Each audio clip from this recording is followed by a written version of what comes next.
አንደኛ ጥያቄ ነጠላን መስቀለኛ አጣፍቶ የመልበስ ሥርዓት ከምን ጋር በቀጥታ ይያያዛል?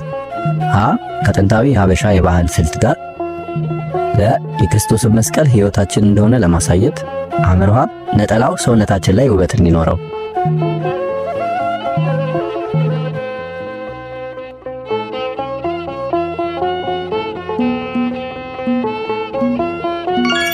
መልሱ ለ የክርስቶስን መስቀል ሕይወታችን እንደሆነ ለማሳየት። ነጠላ መስቀለኛ አጣፍቶ መልበስ ጌታችን ኢየሱስ ክርስቶስ በመስቀል ላይ የከፈለውን መከራ ለማሰብና ክርስትና በመስቀል ላይ የተመሰረተ ሕይወት መሆኑን ለመግለጽ ነው። ሁለተኛው ጥያቄ በኦሪቱ ሥርዓት መሠረት ሕፃኑ ጌታችን ኢየሱስ ክርስቶስ የተገረዘው በስንተኛው ቀን ነው? ሀ በሰባተኛው ቀን፣ ለ በ30ኛው ቀን፣ አመርሃ በ8ኛው ቀን።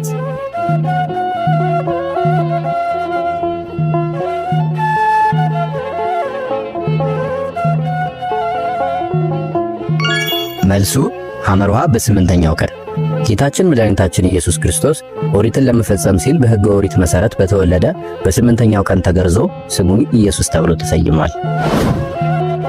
ሦስተኛ ጥያቄ ጌታችን ኢየሱስ ክርስቶስ አብይ ጾምን 40 ቀንና 40 ሌሊት እንደጾመው ስናቅ እኛ ግን ለምን 55 ቀናት እንጾማለን?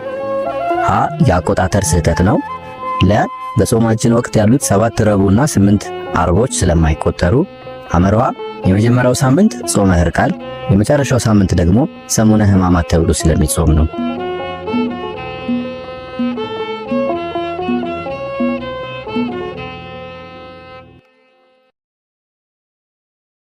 መልሱ አመርሃ የመጀመሪያው ሳምንት ጾመ ሕርቃል የመጨረሻው ሳምንት ደግሞ ሰሙነ ሕማማት ተብሎ ስለሚጾም ነው። የአብይ ጾም 55 ቀናት የጌታችን የ40 ቀን ጾም የ7 ቀን የጾመ ሕርቃልንና የ8 ቀን የሰሙነ ሕማማትን ድምር የያዘ ነው። ይህም ከዝግጅት ጾም ጀምሮ እስከ ጌታ ሕማማት መታሰቢያ ድረስ ያለውን መንፈሳዊ ጉዞ በሥርዓት የሚገልጽ ነው። አራተኛ ጥያቄ እመቤታችን ድንግል ማርያም በቤተ መቅደስ እያለች ሲመግባት የነበረው መልአክ ማን ነው? ሀ ቅዱስ ሩፋኤል፣ ለ ቅዱስ ገብርኤል፣ አመርሃ ቅዱስ ፋኑኤል።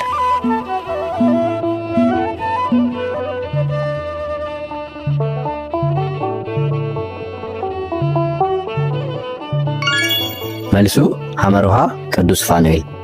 እመቤታችን ቅድስት ድንግል ማርያም በቤተ መቅደስ በነበረችባቸው 12 ዓመታት መልአኩ ቅዱስ ፋኑኤል ሰማያዊ ኅብስትና ሰማያዊ መጠጥ እያመጣላት ይመግባት እንደነበር በቤተ ክርስቲያን ትምህርትና በድርሳናት ተመዝግቦ ይገኛል። አምስተኛ ጥያቄ በትንሣኤው ዕለት መላእክት ነጭ ለብሰው መታየታቸው ለእኛ ለምንለብሰው ነጭ ነጠላ ምን ትርጉም ይሰጠናል? ሀ መላእክት የሰውን ልብስ እንደሚወዱ ለማሳየት፣ ለ የሞት ድል መነሳቱንና የትንሣኤውን የምሥራች ብርሃን ለመግለጽ፣ አመርሃ መቃብሩ ጨለማ ስለነበረ ብርሃን እንዲሆን።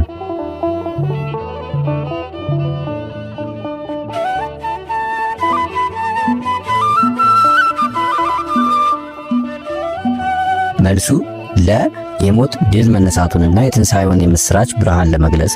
መላእክቱ በጌታ መቃብር ነጭ ለብሰው መታየታቸው የትንሣኤውን ብርሃን ያበስራል። እኛም ነጭ የምንለብሰው ያንን የትንሣኤያችንን ተስፋ ለመመስከር ነው። ስድስተኛ ጥያቄ ቅዱስ ያሬድ ከመላእክት እንደተማረውና በቤተ ክርስቲያን ሥርዓት እንደሚሰራበት የዜማ ስልቶች ግዕዝ፣ ዕዝል፣ አራራይ ለምን አገልግሎት ይውላሉ? ሀ ዘማሪው ድምፁ በሚያምርበት ስልት መርጦ እንዲዘምር ዕድል ለመስጠት፣ ለ በቤተ ክርስቲያን ውስጥ የድምፅ መዝገብ ሆኖ እንዲያገለግል፣ አመርሃ እንደየወቅቱና እንደ ምስጢረ ሥጋዌው ጉዞ ለሐዘን፣ ለደስታ፣ ለበዓላት ምስጋናውን ለመለየት።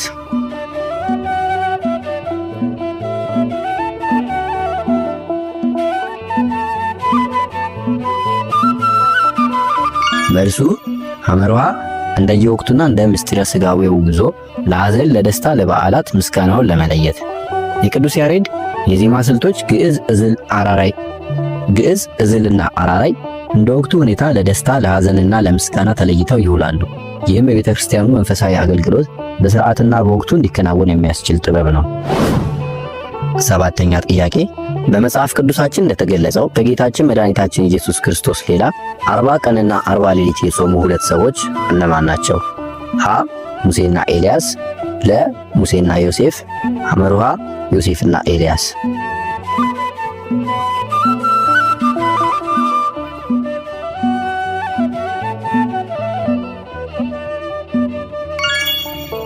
መልሱ ሀ ሙሴና ኤልያስ።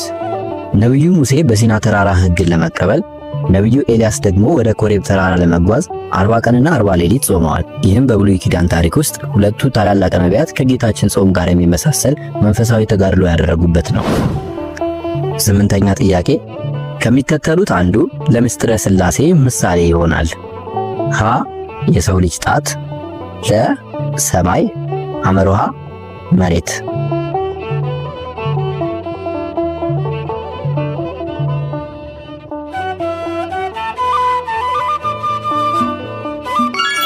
መልሱ ሀ የሰው ልጅ ጣት።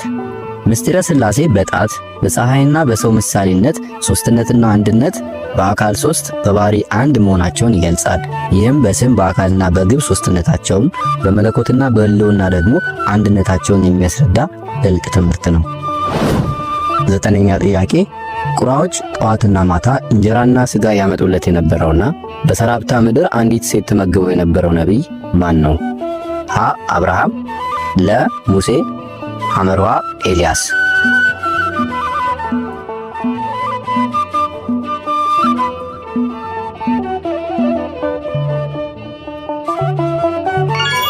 መልሱ ሐመርሃ ኤልያስ።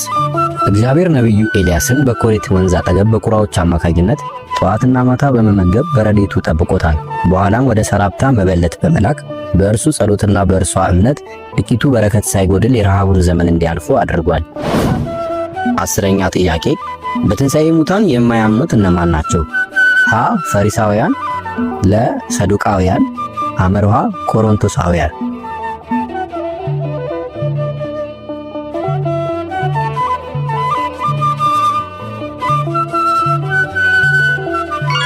መልሱ ለ ሰዱቃውያን። ሰዱቃውያን በወቅቱ ከነበሩት የአይሁድ የሃይማኖት ክፍሎች መካከል አንዱ ሲሆን ከፈሪሳውያን በተለየ መልኩ በሙታን ትንሣኤ በመላእክትም ሆነ በነፍስ መኖር አያምኑም ነበር።